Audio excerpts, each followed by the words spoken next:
Çmimi i tyre duhet të jetë i njëjtë në secilën farmaci. Kjo përcaktua me një shkurt kur hyri në fuqi ligji për unifikimin e çmimeve të barnave. Pikërisht kjo nismë ligjore ngjalli pakënaqësi tek farmacistët. Nga oda e farmacistëve treguan për ankesat që tashmë janë dorëzuar. Vazhdimisht kemi ankesat prej farmacistëve, pacientëve, si dhe prej të gjithë profesionistëve shëndetësor për mungesë të barnave, si dhe mos furnizim nga depot farmaceutike. Ky reagim i odës nuk u mirëprit nga Ministri i Shëndetësisë Arben Vitia. Oda e farmacistëve merret me farmacistin.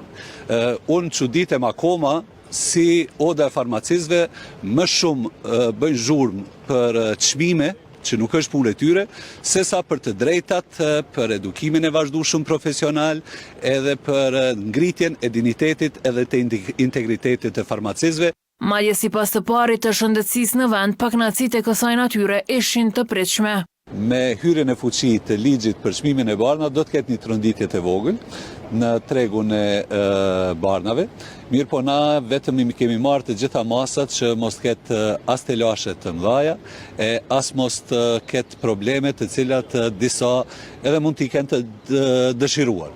Ndryshe nga ekzekutivi, kryetari i shoqatës së distributorëve farmaceutik Milaim Abdullahu thotë se farmacistët megjithatë kanë arsye për shqetësim. Ankesat e farmacistëve i kuptojmë shumë mirë na se janë në një panik të pa arsyeshme edhe të pa justifikueshme për rastin se disa oligark farmaceutik apo depo farmaceutike me shumicë i kanë manipuluar farmacistat në përbanatore të ju shkaktuar panik se çmimet se ka me pas mungesë banave, arsyeja krejt është se ju kanë prek interesat aty në kompanive individuale.